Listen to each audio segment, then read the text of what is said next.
guys, bienvenue sur ma chaîne. Welcome to my channel. Holding my mic tonight because I've returned my boom arm.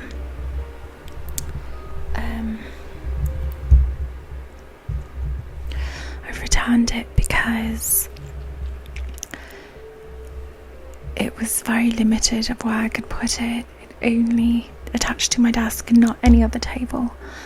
So, and I often like being on my bed doing ASMR or like in that corner. So even though it was a good boom arm, it was too limited.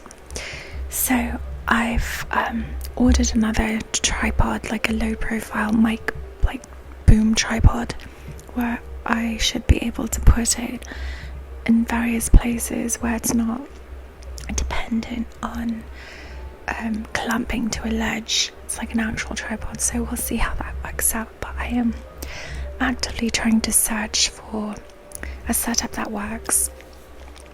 Slowly I've been switching over to magnetic phone holders, and they make live and vlogging videos like so much easier. I've clipped and I've clipped my fingers so many times, with the normal clamps, and it hurts so much, it pinches your fingers and it's so annoying. So basically I'm just kind of like slowly upgrading my video setup. But anyway, I hope you enjoy tonight's video. I am continuing this amazing law magazine from my school called The Verdict, and we've been covering a different topic every night. So yes, last night we did family law, and tonight we're doing media law. So it says media law, the glitz and the glam. Okay, so we can start. Okay. Nicola Kane does her best to make media law sound unglamorous. An 8-year veteran of the BBC's in-house team, the Blackpool-born barrister used to advise on some of the country's most popular TV shows, including Top Gear, Panorama, and Have I Got News for You, before joining solicitors and RPC. As a private practitioner, she's already represented the Sun in the notorious John Worboys case, as well as ex-MI6 agent Christopher Steele, the man responsible for a highly controversial report about Donald Trump ties in Russia.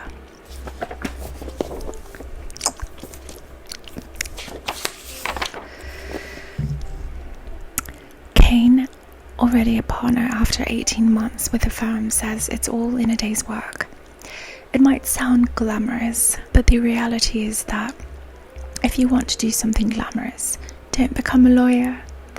She jokes, law's still law.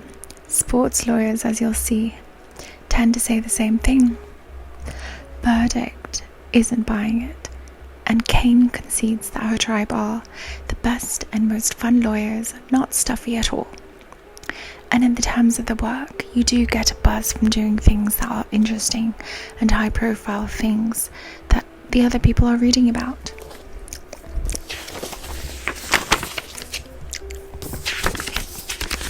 Plenty of would-be lawyers are feeling the media law buzz. It's one of the more in-demand areas around, with not a huge supply of jobs going.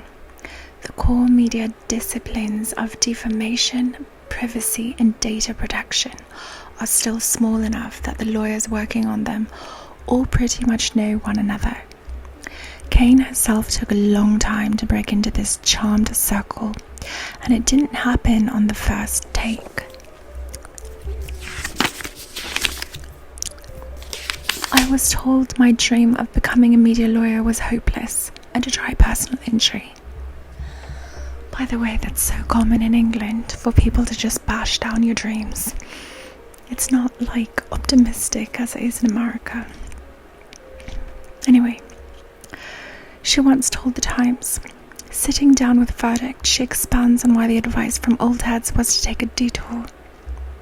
There were at the time 2 sets of chambers that specialized in media, and a couple of others with practitioners who did bits of it. So you were fighting for one of 2 places in any given year. Kane recalls, someone said to me that I'd have a lot more chance of getting pupillage and getting on if I did something really general.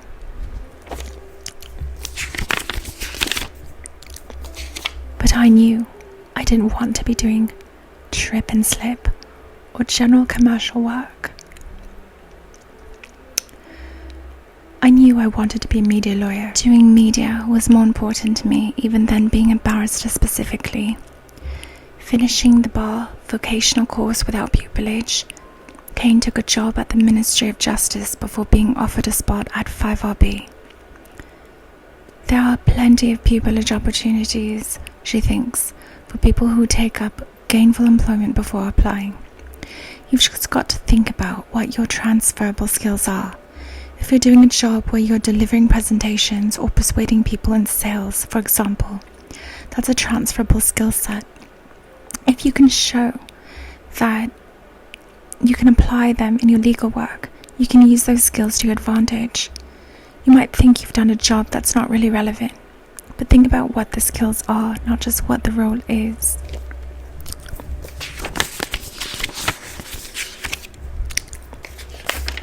Passion isn't enough, of course.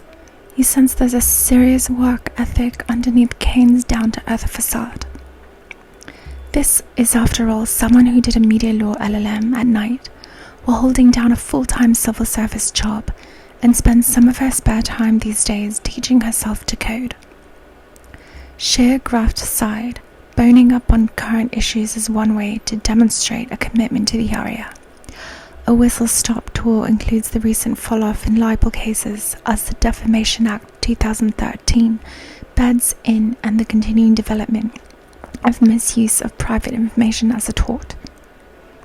From Cliff Richard to Philip Green, the debate about how to reconcile personal privacy with the right to freely report basic facts has been turbocharged over the course of 2018.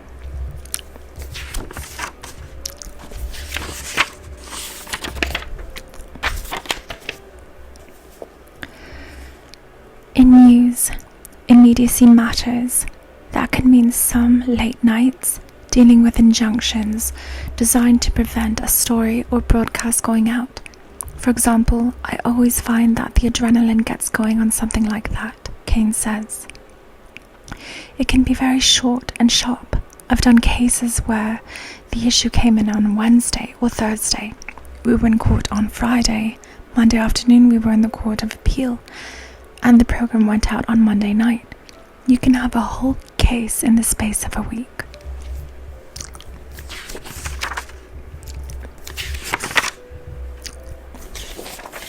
RBC does almost exclusively media defendant work, but there are plenty of opportunities to get involved in the creative industries. Lawyers advising media organizations might have nothing to do with the defamation or privacy. Newspapers, TV companies, and film studios face plenty of other legal issues, from financing to copyright to advertising regulation. And big media organizations have the same need for contractual drafting and employment law advice as any firm. So you can be a lawyer who works for the media without necessarily being a pure media lawyer.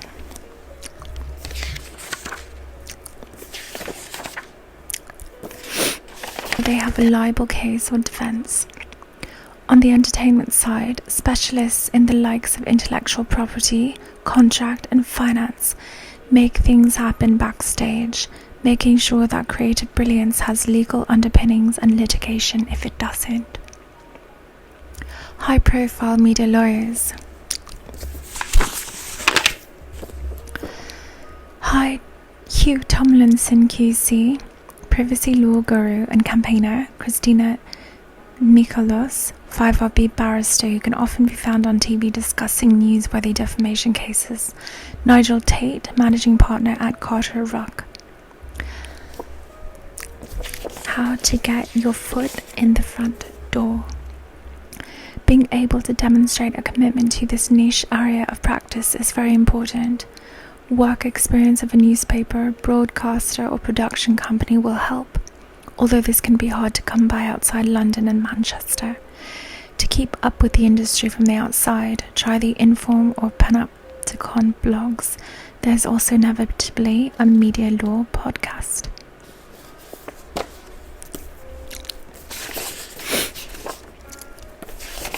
Well, that's all for tonight.